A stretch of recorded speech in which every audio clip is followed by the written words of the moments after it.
Hello, class. Our presentation is over Epigenetics and Trauma, presented by Group 2 at the University of Houston Clear Lake 2024. My name is Jade King, and I will be reviewing the first 14 slides of the presentation before passing it off to my next teammate. Please enjoy our presentation. Group 2's project is over epigenetics and trauma.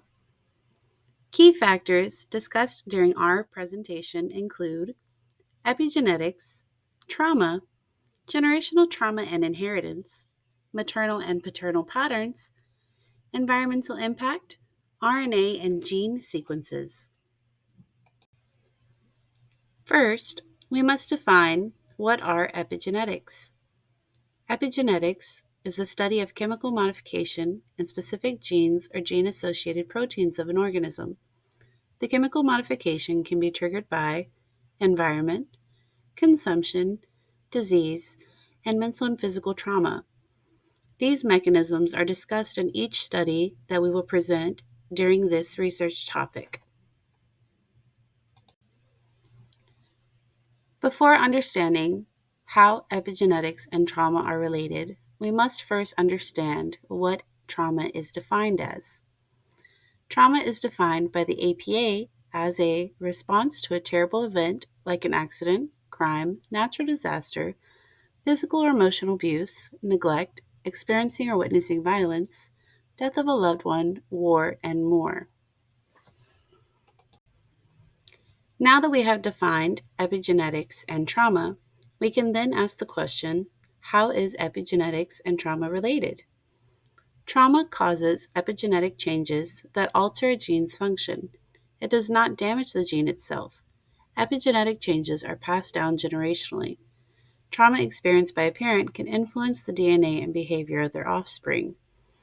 During our presentation, the research articles reviewed discuss different mechanisms that create trauma that influence a male or a female's reproductive pattern that is then passed on to offspring. Environmental influences or mechanisms that tend to cause epigenetic changes fall under the categories of resource scarcity, climate change, pollution and health, war and conflict, military pollution, chemical warfare, displacement and migration, people and relationships, social cohesion, community resilience, public health, consumption of chemicals, agricultural practices, industrial pollution, and consumer choices. Each of these influences have an impact on the genetic material that is passed from parent to offspring. Passing down generational trauma. Intergenerational research suggests that traumatic experiences can lead to epigenetic modifications that are passed down to offspring. This means that the effect of trauma might not just be psychological, but also biological, influencing the health and behavior of future generations. Epigenetics, from an evolutionary standpoint, is the modification or adaptation in order to survive traumatic experiences from one generation to the next, to better prepare the offspring in order to survive similar trauma in their lives. The article that I will be reviewing in order to provide substantial evidence on the research topic we are presenting is intergenerational and transgenerational epigenetic inheritance.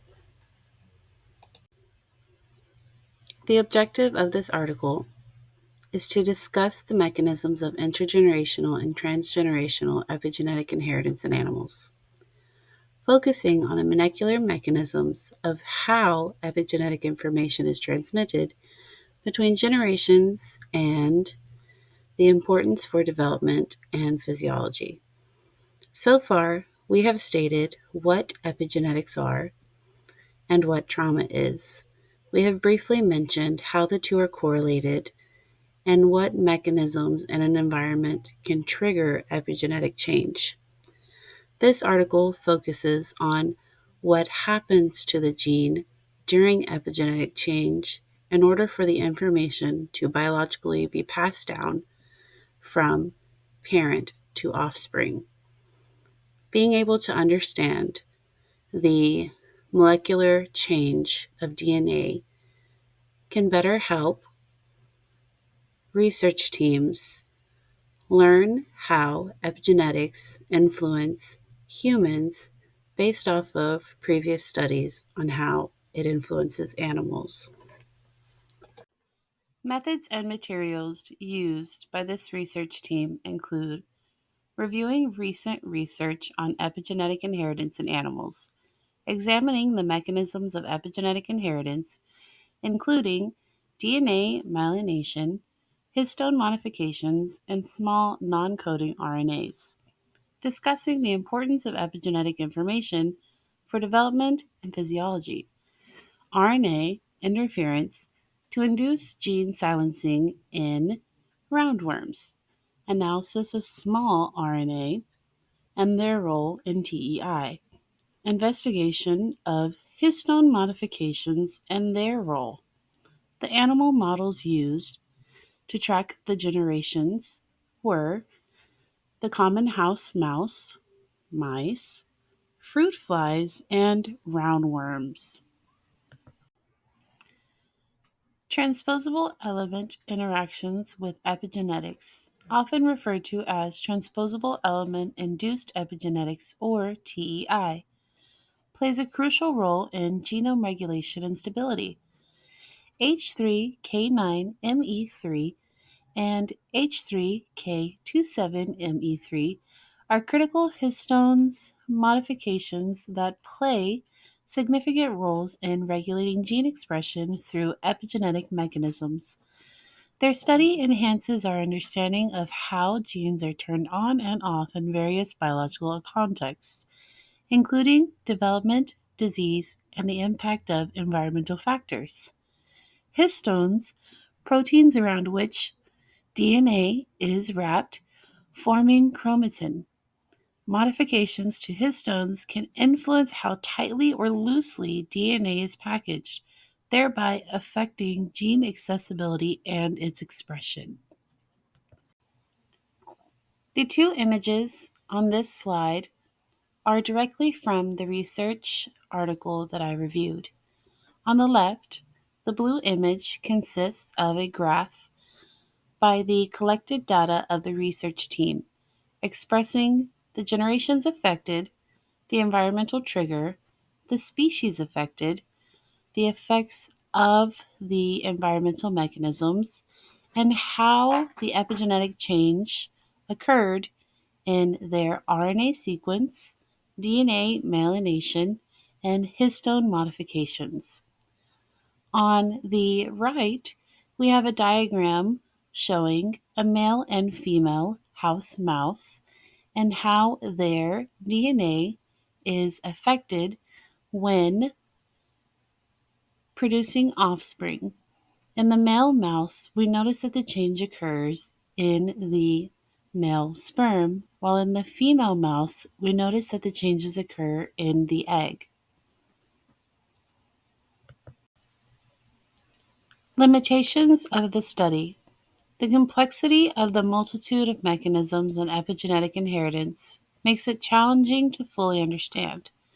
The need for further research to fully elucidate the mechanisms of epigenetic inheritance and its implications for human health and disease. The limited duration of the silencing response, which may be due to dilution of the RNAs over generations.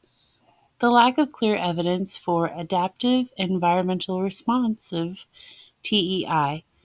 In this study, the research team is working with a concentrated amount of data.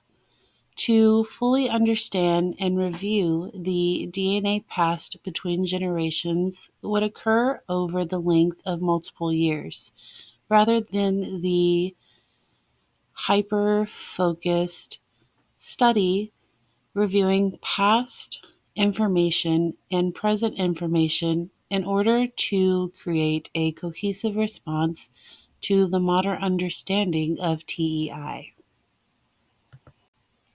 The conclusion of the study shows that epigenetic inheritance is a complex phenomenon that involves a multitude of mechanisms and pathways. TEI is a real phenomenon that can be induced by ancestral environment or genotype. It represents the relationship between transposable elements and epigenetic mechanisms, highlighting the complexity of gene regulation and the potentials for TEs to influence evolutionary processes, developmental biology, and disease states. TEI can adapt to environmental conditions, but the evidence for adaptive environmentally response is still very limited at this time. The reason that this study is important to include in our presentation when reviewing epigenetics and trauma and reviewing how it affects animals while attempting to understand and learn how epigenetics and trauma influences humans is to further research on the mechanisms of epigenetic inheritance, including DNA myelination, histone modifications, and small non coding RNAs. The investigation and implications of epigenetic inheritance for human health and disease. The exploration of potential applications of epigenetic inheritance in fields such as medicine and agriculture. Future work in this area could include further investigations of the mechanisms of TEI, including the role of small RNAs and histone modifications, exploration of the potential for TEI to adapt to environmental conditions such as heat stress and starvation, or the investigation and the implications for our understanding of evolution, development, and the survival of our species. Okay, so for our empirical journal article, we chose the methylome in females with adolescent conduct disorder, neural pathomechanisms, and environmental risk factors. This article was about conduct disorder, we'll also call CD. Conduct disorder is a mental health condition where a child or teen shows a pattern of aggressive and antisocial behavior. CD has mostly been researched on males, but the number of girls with CD is rising. This study focuses on females with CD, which is under-researched in female adolescents. This study investigates how certain biological factors, specifically DNA methylation, which is a process that can alter gene expression patterns, might contribute to CD. They also examine how environmental factors like smoking during pregnancy, poverty, trauma, and lack of education can influence these biological changes. This research overall is important because understanding these connections can lead to better interventions for at-risk youth. All right, so we will be going over the methods and materials used in this study. The researchers included that there were 50 female diagnosed with CD and 50 control females who were similar in age and development. Participants were recruited from 5 sites across Europe between 2014 and 18, and to diagnose conduct disorder, they followed the DSM-5 criteria. Some individuals were excluded from the study, such as those with an IQ below 70, known neurological disorders, or certain specific mental health issues. They gathered information about environmental risk factors through structured interviews with the participants' families. For the genetic analysis, they processed DNA samples to examine genome-wide methylation patterns, which are important for understanding the biological aspects of the disorder. Moving on, let's explore the specific objectives that guided this research. The primary goal for the study were for researchers to investigate the role of how DNA methylation, which is a key epigenetic mechanism, affected females with conduct disorder. They also explored how environmental factors like parental education influence these epigenetic changes. To understand the biological explanations of CD, the study focused on identifying key genes impacted by methylation.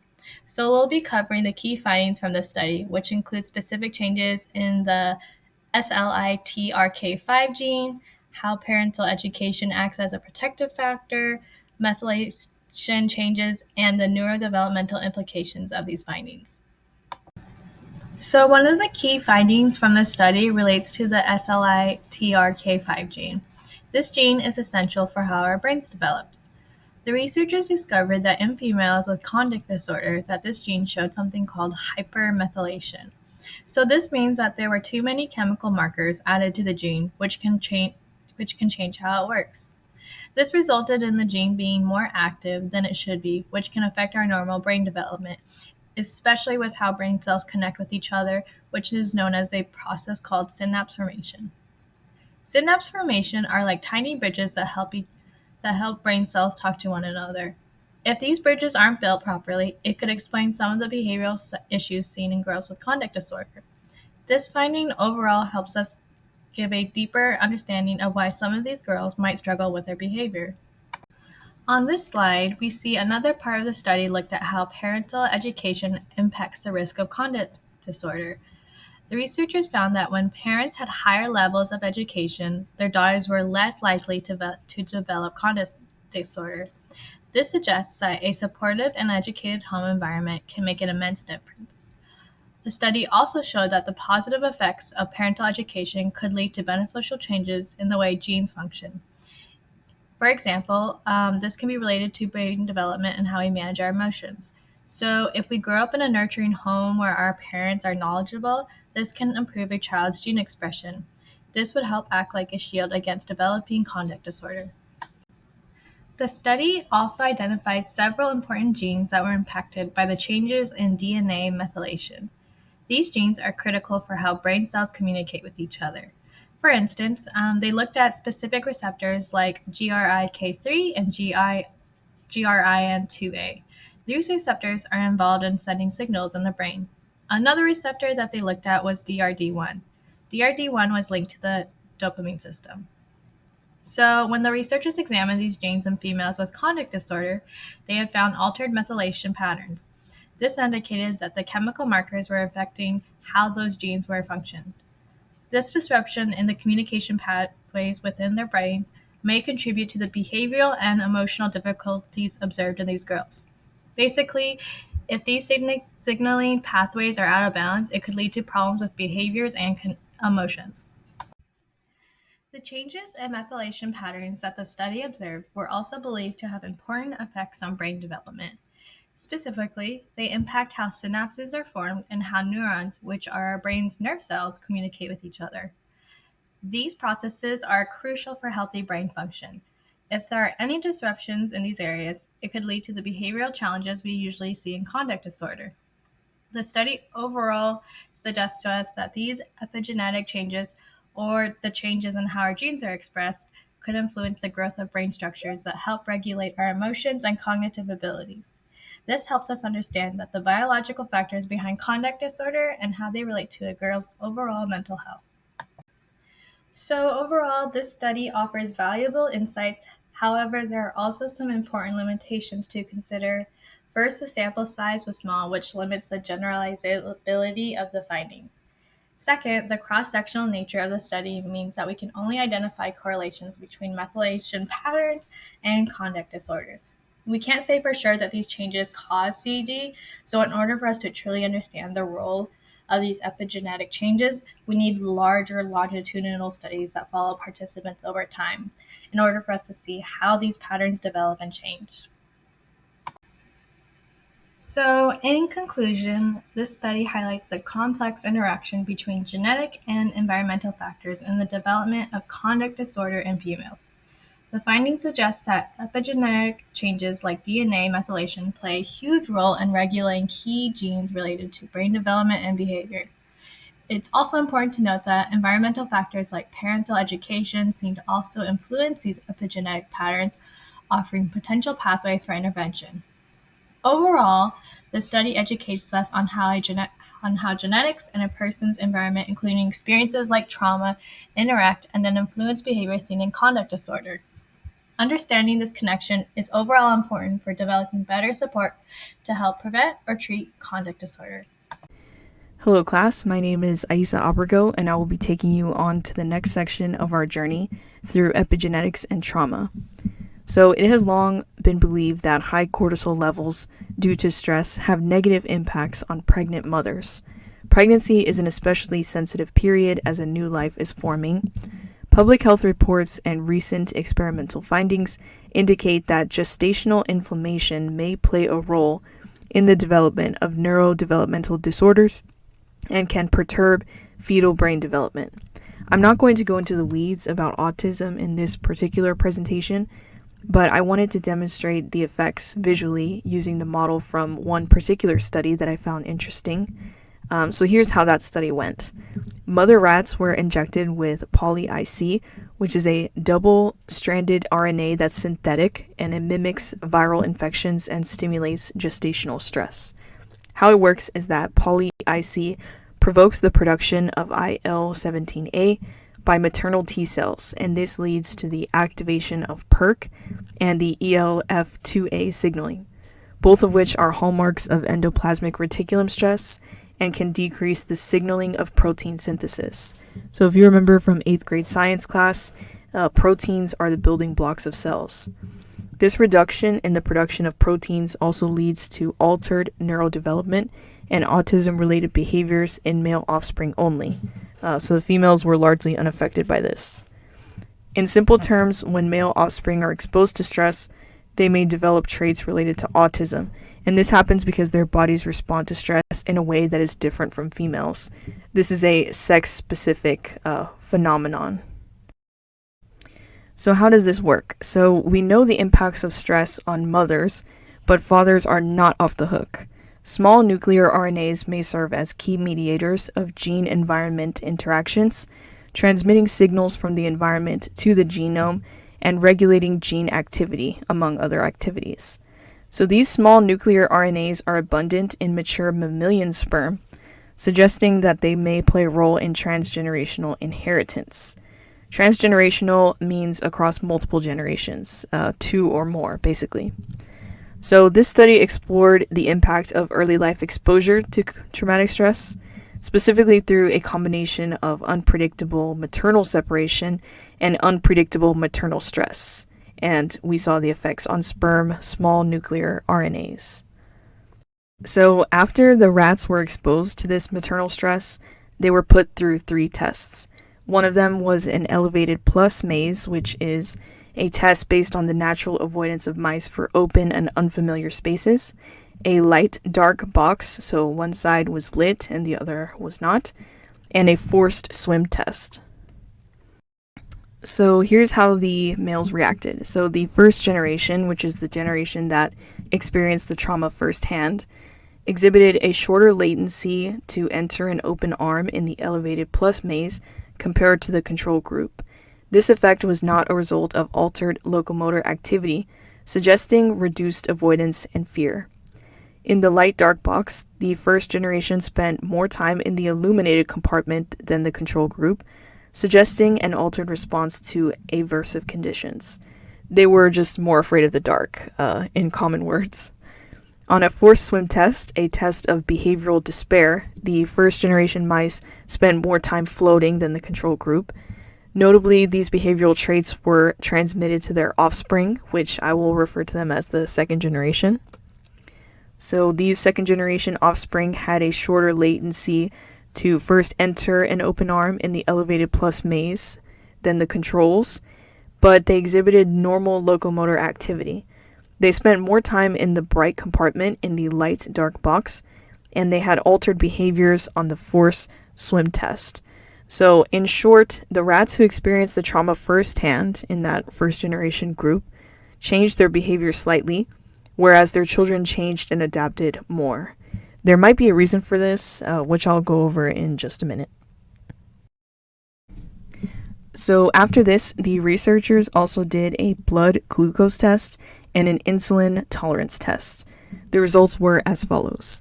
The insulin levels were normal in the first generation mice, but were lower in the second generation compared to the control group. The blood glucose was also normal in the first generation, but was lower in the second generation, both at baseline or at rest, and also following an acute restraint stress. Moreover, first-generation males displayed normal baseline glucose levels and clearance during a glucose tolerance test, but they experienced a more significant decline in blood glucose during an insulin tolerance test. The second generation had normal glucose at baseline, but lower glucose rise on glucose tolerance test, and a normal glucose decrease on an insulin tolerance test. So these anomalies actually suggest insulin hypersensitivity. The second generation also showed hypermetabolism because their body weight was lower than that of the control group despite their higher caloric intake. So they were eating more, but they were not gaining weight. The alterations were overall more marked in the second generation mice, most likely because the effects of stress are present starting at conception, whereas their fathers in the first generation experienced the stress after birth. So I don't know if you guys remember this childhood book, but if you give a mouse a cookie, and in this case the cookie is trauma, then he will share that cookie with his kids. The results from this indicate that there is an effect of stress on small nuclear RNA populations. MicroRNAs, which control gene expression mainly by binding with messenger RNA in the cytoplasm, were also altered in serum, in the hippocampus and the hypothalamus in the first generation mice. These are the brain structures that are involved in stress response. The third generation mice, so that's now the second generation's kids or offspring, had behavioral symptoms similar to the first and second generations, despite the second generation males, their own fathers, having normal sperm microRNA levels. So the theory here is that it is possible that the changes in microRNAs that initially occur in sperm cells as a result of traumatic stress are transferred to other non-genomic or epigenetic marks. These alterations in DNA methylation and histone post-translational modifications influence their maintenance and subsequent transmission. So the transmission is not the only thing that is involved or is impacted by this. The maintenance of cells and the upkeep of cells is also impacted. So these effects can also be found in a blended family or non-traditional biological children. So the researchers also injected sperm RNAs from the first generation mice into wild-type fertilized mouse oocytes, and the effects of that traumatic stress were also observed in these offspring. So the injected offspring showed depressive-like behaviors, indicating transmission of transgenerational effects. So moms are not the only ones at risk of passing on their traumatized genes to their kids. Dads can also do it too. So the effects of traumatic stress on the brain are more profound during certain periods of life. If you recall from our first slide, the brain is particularly sensitive to environmental stimuli during prenatal, early postnatal, and pubertal periods due to the higher plasticity of the brain, the increased neurogenesis, the relative immaturity of the stress-responsive circuitry, and the neuroendocrine dynamics.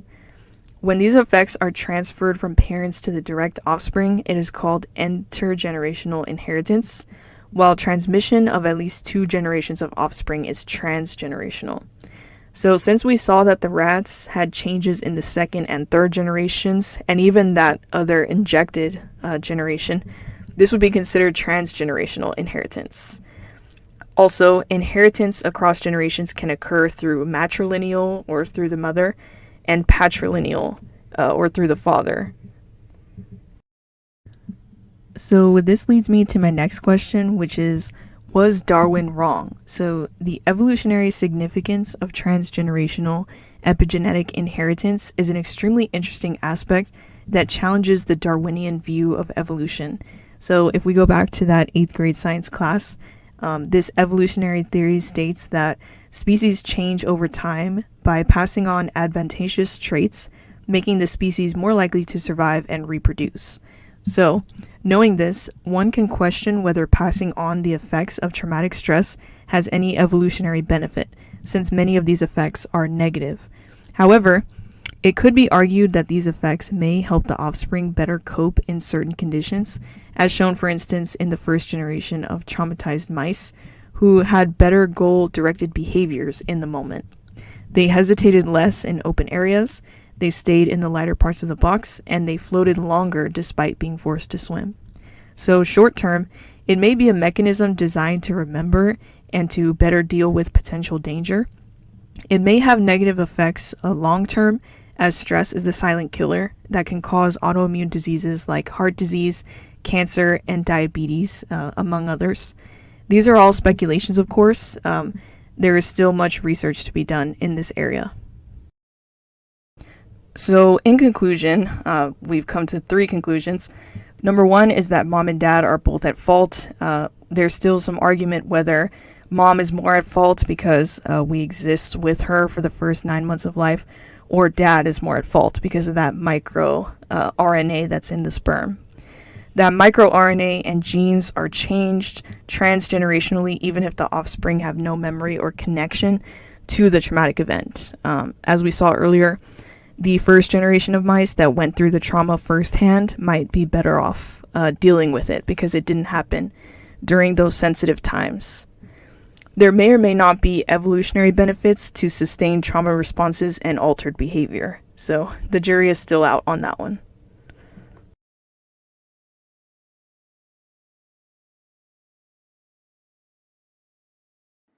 Epigenetics can be defined as the study of biological changes within living organisms without modifications to the genetic code itself. A couple of ways this can happen is through the organism's own behavior or the environment they've lived in. Trauma can be defined as very stressful events that have deeply affected us. Stress is one way our body responds to sensing a threat to our survival. As a result, we change and adapt to traumatic experiences in ways our body perceives will improve our survival. For example, some people will stay and fight back when faced with a stressful situation because they believe that's what will make it better, while others are more comfortable with shutting down and giving up. The response differs in every individual. As we know from biology, traits that help with survival get passed down from generation to generation. Is it possible, then, that changes in gene expression caused by traumatic exposure, without changing or altering the DNA sequence itself, can be inherited by future generations? We will be looking at a few research studies that have explored this idea. The first study to be discussed is one published in 2013 that observed the effects of parental traumatic odor exposure on offspring in mice. Classical conditioning was used to pair the presentation of the 2 different odors of acetophenone and propanol with shocks to naive male mice. Naive here meaning mice that have not had any prior exposure to these odors. The offspring of these mice would then have their sensitivity to these odors calculated using what is called the OPS score. The F1 mice from the acetophenone conditioned parents, which we'll call the F1 ACE mice, had a higher OPS score and thus greater sensitivity to the odor of acetophenone compared to the control group, but no difference in score with propanol. Similarly, the F1 mice from the propanol conditioned parents showed an increased score or higher sensitivity to the odor of propanol compared to the control, but again, no difference in score with acetophenone. The first generation of offspring all showed greater sensitivity to the specific odor their parents were traumatized with, without ever being exposed to the odor themselves before. This image here shows the staining of beta-galactosidase, which is an enzyme produced by one of the strains of mice used in the study. And it's released when the specific odor receptors that's used to detect acetophenone, the M71 odorant receptor, is being utilized and activated. As we can see here, there's much more of this enzyme being produced in the F1 ACE mice compared to all the other mice, suggesting that the F1 ACE mice have much more of the M71 olfactory sensory neurons. Both groups of offspring mice were also able to identify the odor that their parents had traumatic exposure to at lower concentrations than the other group of mice could, as we can see here in the graph. The F1 ACE mice could identify acetophenone at lower concentrations than the F1 prop mice could, and the F1 prop mice could identify propanol at lower concentrations than F1 ACE mice could. In order to rule out other possibilities of inheritance, a second generation of offspring was produced, as well as in vitro fertilized mice. The same kind of results were observed within these new generations of mice. The F2 ACE mice showed greater sensitivity to acetophenone than the F2 prop mice, as well as having a greater number of olfactory sensory neurons for acetophenone, and the F2 prop mice had greater sensitivity to the odor of propanol compared to the F2 ACE mice. And same results were found in the IVF study. The F1 ACE IVF mice had significantly more of the beta galactosidase released compared to the F1 prop IVF mice.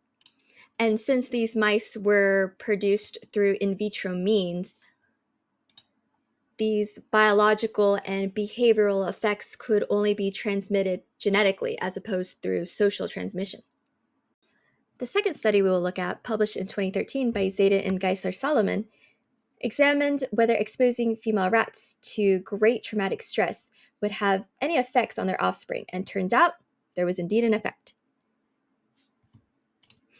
Female rats that were up to this point treated with a very minimal amount of stress were divided into two groups: the control group that continued this relaxed lifestyle, and the PRS group that went through great chronic and unpredictable stress. The eggs and brains of some of the female rats were collected 4 days after the stress procedure. The remaining rats were then mated, and more brains were subsequently collected from some of the pups. The remaining pups would undergo behavioral testing later on. Examination of the eggs from the PRS group found an 18.5-fold increase in the expression of CRF1 mRNA compared to the control group. As shown here in graph A, CRF1 stands for corticotropin releasing factor type 1, which is a hormone that's released in response to stress experienced in the HPA axis that increases anxious behavior. Graph B shows that there's more expression of this CRF1 mRNA in the frontal cortex compared to the other regions of the brain. For example, in the graph shown here, we have the amygdala, hippocampus, and cerebellum. The offspring of the PRS group had a 1.6-fold increase in the expression of CRF mRNA in their brains compared to the offspring of the control group. We can already see here that the offspring of the rats who experienced great stress showed a greater biological predisposition to stress themselves compared to the offspring of rats without such traumatic exposure. Across the dark and light phases, there was a significant main effect found for all maternal abuse groups and the type of phase the children were presented in when measuring the magnitude of their startle response. As we can see here in this table, there was more intense levels of startle response in the children when they had mothers with high levels of childhood abuse in any form in dark environments compared to light. In the light environments, not much was different, but in the dark environment, they had a much more intense startle response.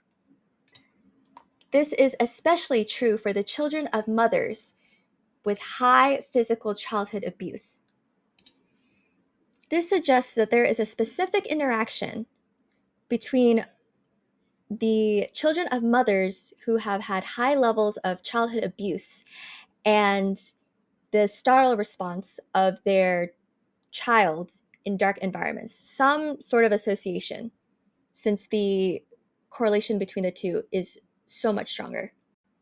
This next study we're going to talk about will probably be found to be more relatable compared to the previous studies we've discussed, since this is conducted on actual humans instead of mice and rats.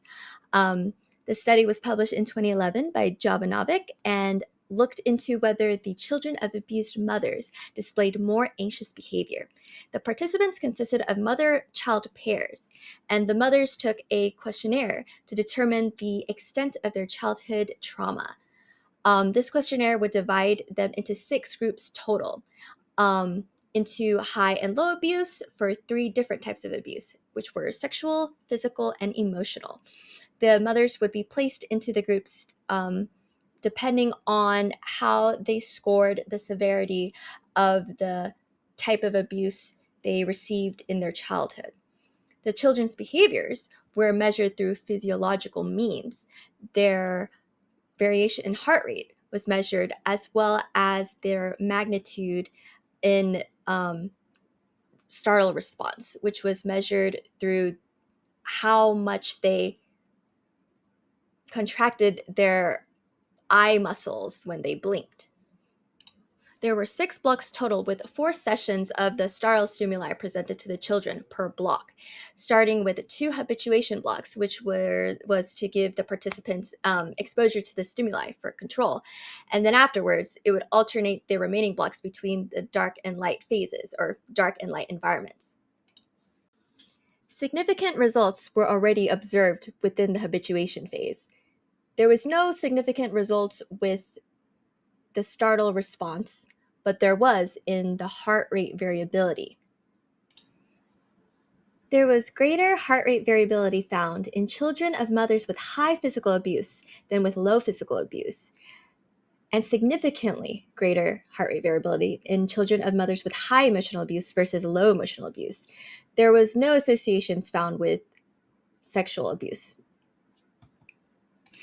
This data suggests that the children of mothers with high levels of childhood abuse, especially emotional abuse, have increased sympathetic nervous system activation. Across the dark and light phases, there was a significant main effect found for all maternal abuse groups and the type of phase the children were presented in when measuring the magnitude of their startle response. As we can see here in this table, there was more intense levels of startle response in the children when they had mothers with high levels of childhood abuse in any form in dark environments compared to light. In the light environments, not much was different, but in the dark environment, they had a much more intense startle response. This is especially true for the children of mothers with high physical childhood abuse. This suggests that there is a specific interaction between the children of mothers who have had high levels of childhood abuse and the startle response of their child in dark environments, some sort of association, since the correlation between the two is so much stronger. As depicted in this graph, we can further see the difference in the child's dark enhanced startle response between children that have mothers with low physical childhood abuse and high physical childhood abuse. After controlling for the children's own traumatic experiences, the results revealed that there was an even stronger association between maternal trauma and the child's dark enhanced startle, rather than a decreased association. This further supports the influence of maternal trauma on the intensity of the child's dark enhanced startle response. This study, like the others, shows support for the idea that the experience and effects from traumatic events can be passed on to future generations.